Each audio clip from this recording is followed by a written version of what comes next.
Right, you remember the dossier on Donald Trump? It emerged in a leak in January and had been compiled by a British agent called Christopher Steele.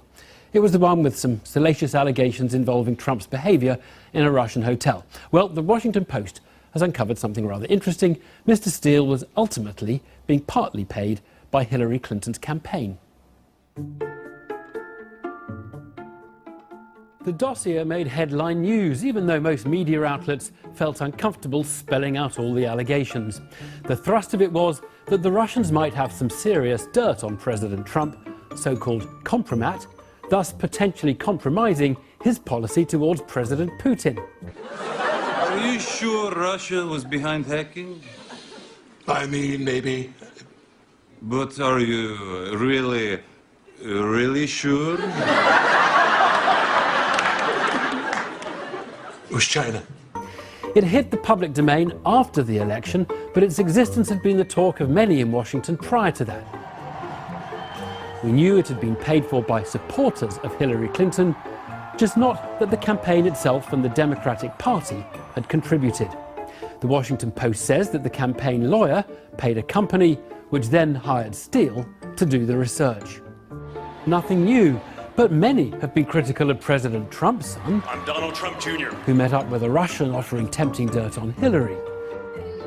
No Democrats thought it expedient to explain that their party was itself indirectly hiring a foreigner to dig up dirt on Trump. Well, Sidney Blumenthal is a long-time advisor to both Bill and Hillary Clinton. He joins us from Washington. A very good evening to you. So much going on in American politics. I do want to start on this dossier.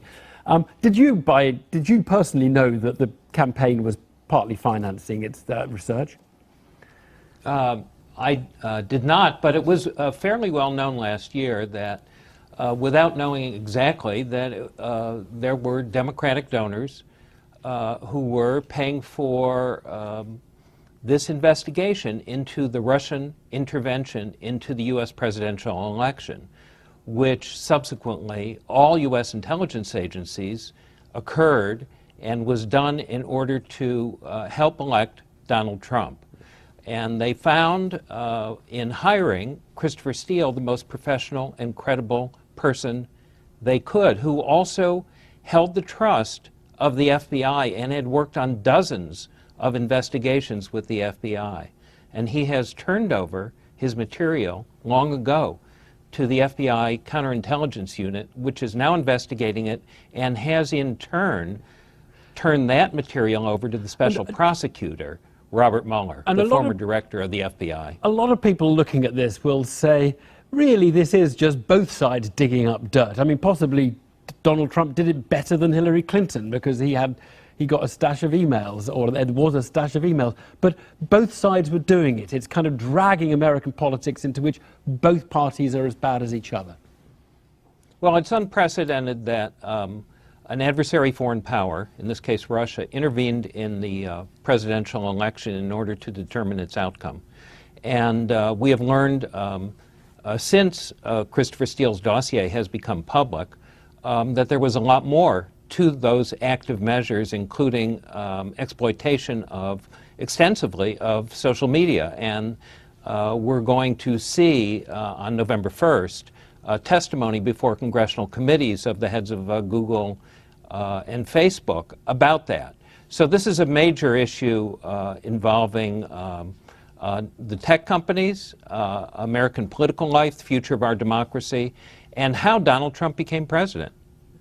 And when Donald Trump Jr. went to see a Russian lawyer who said, I've got dirt on Hillary Clinton, it was only because she was Russian that there was a problem with that. Because people said that it was terrible that he accepted such an invitation. But in fact, on your view, it was only because she was Russian. It's fine to get dirt on the opponent.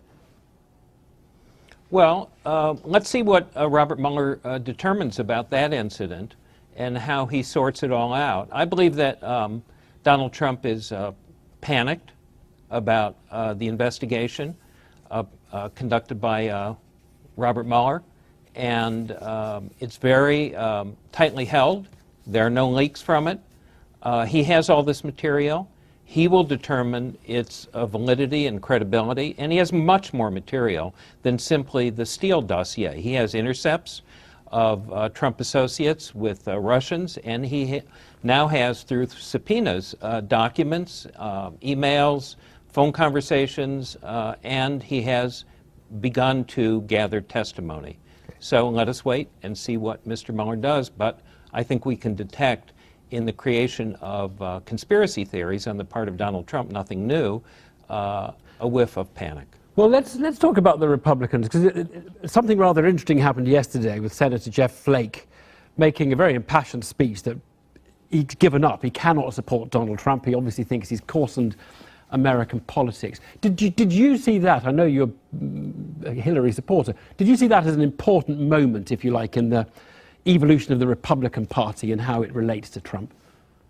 Well, Senator Jeff Flake of Arizona's speech, which was extraordinary yesterday on the floor of the Senate, denouncing Donald Trump on every level and calling him indecent and a threat to our democracy, unprecedented from a member of one's own party, was not the only speech making these points. There was Senator Bob Corker, who's the chairman of the Foreign Relations Committee, saying that Donald Trump is a threat to national security. There was the speech of former President George W. Bush making all these speeches about the destruction of civil society by Donald Trump without naming him.